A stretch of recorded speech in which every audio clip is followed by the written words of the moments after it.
শুরু হতে সমস্ত স্টুডেন্টকে ধরে ধরে অটো পাস দিয়ে দিতেছে। কাম সারছে, এই পিচি পর্যন্ত ফ্রিতে অটো পাস পেয়ে গেছে। চলেন এবার দেখে আসা যাক অটো পাস করা জেনারেশন 2050 সালে পৃথিবী কেমন চালাইতেছে। গাইস, এইটা হচ্ছে অটো পাস করা 2 ইঞ্জিনিয়ারের আবিষ্কার। এখন দেখে তো মনে হইতেছে ভালো কোনো আবিষ্কারই হবে। নাও, এ তো দেখি দাবা খেলা যন্ত্র বানাইছে। 2050 সালের টেকনোলজি এতটাই উন্নত হবে যে জাস্ট একটা সুইচ চাপ দিতেই রোবটে থালা বাসন ধুয়ে দিবে।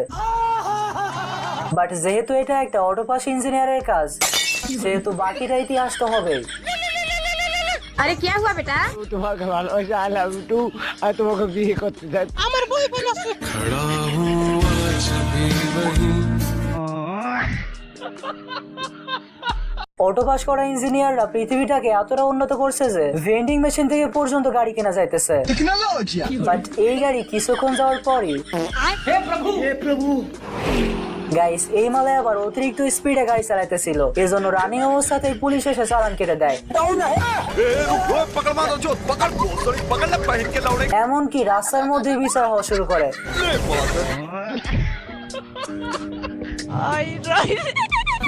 গাইস, এদিকে আবার এই মালের গাড়ি ফিউল ফুরিয়ে যায়। এখন আধুনিক হওয়াতে পেট্রোল পাম্পই উল্টা গাড়ির কাছে চলে আসে। ये सब क्या देखना पड़ रहा है? अच्छा है मैं अंधा हूँ। এই মালে আবার সামনে তাকিয়ে দেখে পদ্মা সেতু টোল। যাই হোক, টোল দিয়ে সামনে আগাতে আরেকটা টোল, তো এইটারও টোল দিয়ে সামনে দেখে আরো একটা টোল। এই কি, সামনে আরো একটা টোল, আরো একটা টোল, এরপর আরো একটা টোল। আরে এই দুনিয়ার তাল বাহানা বুঝলাম না আখিরাতি। আর এতগুলো টোল দিতে দিতে কোটিপতি থেকে পুরা ফকির হয়ে গেছে। গাইস, অটো পাস করা ইঞ্জিনিয়ার যখন পাহাড়ের উপর বাড়ি তৈরি করে, আরে এই বলদে করতেছেটা কি? যাক, শেষমেশ ঠিক জায়গায় এসে কাটতেছে। ইঞ্জিনিয়ার সাহেব কাঠটাকে সোজা করার জন্য কম্পাস দিয়ে মাপতেছে। এখন লাইফে ফার্স্ট টাইম কম্পাস দিয়ে মাপতে গেলে যা হয়, কোনোভাবেই বিন্দুটা সেন্ট্রালে আনতে পারতেছে না। আরে আরে, এ দেখি কম্পাসের মধ্যে সুনামি শুরু হয়ে গেছে। ये सब क्या देखना पड़ रहा है? এ কি, এ দেখি মাউসও ঘুরে বেড়াইতেছে। A few moments later.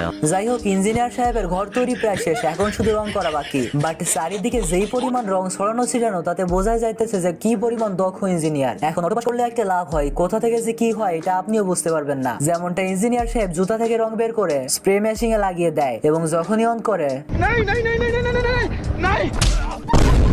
Anyway, অনেক কষ্টে ইঞ্জিনিয়ার সাহেব ঘর তো তৈরি করে ফেলছে। বাট অটো পাসের ইঞ্জিনিয়ার হইলে যা হয়, বাকিটা পুরো ইতিহাস হয়ে গেছে। গাইস, এইখানে নিউটনের ভাই পিউটন পৃথিবীর আসল আকার আবিষ্কার করার চেষ্টা করতেছে। পিউটন ভাবতেছে পৃথিবী যদি গোলাকার না হয়ে প্লেটের মতো হইতো তাহলে কেমন হইতো। এখন উদাহরণস্বরূপ আপনারা নিজেরা এই নৌকাটার দিকে দেখেন। না, নৌকা তো মহাকাশে চলে গেছে। গাইস, এই জাহাজে বাংলাদেশের পতাকা উঠতে উঠতে হঠাৎই গায়েব হয়ে যায়। আরে, জাহাজ তো এই জলদস্যু ডাকাতি করে নিছে। বাট এই মালে তো আর জানতো না এই জাহাজে আমারই কিছু সাবস্ক্রাইবার ছিল, যারা কিনা ডাকাতকে আস্তে করে মৃত্যু দুয়ারে পৌঁছে দেয়। ये सब क्या देखना पड़ रहा है? अच्छा है मैं अंधा हूँ। আর একজন সাবস্ক্রাইবার পেছন থেকে এসে,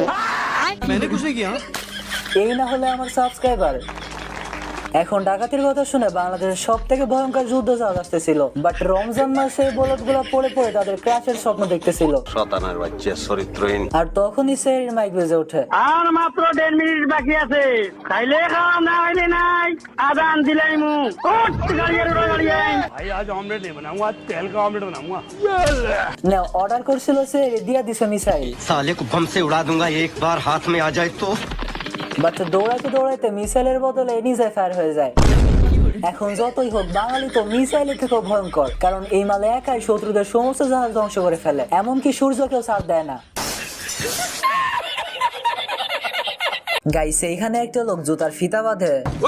আরে, এই লোকটা তো জুতার চাকায় বানায় ফেলছে, মানে আজব বিজ্ঞানী তো। আর এখানে এই লোকটা উপর থেকে নিচে নেমে ঠেলাগাড়ি ঠেলা যেমন তো মানে তো নিজে ঠেলাগাড়িতে উঠে পড়ে। মানে এই শহরের সকলেই বিজ্ঞানী নাকি? আর এইখানে এই লোকটাকে দেখেন, ये सब क्या देखना पड़ रहा है?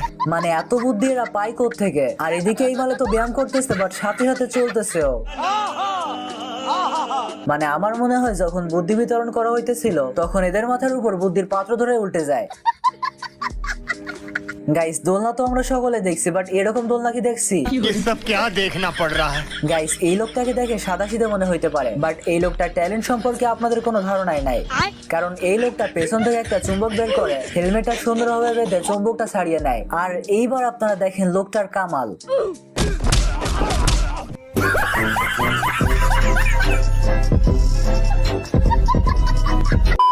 তো এনিওয়েজ ব্রাদার, এই তো ছিল আমাদের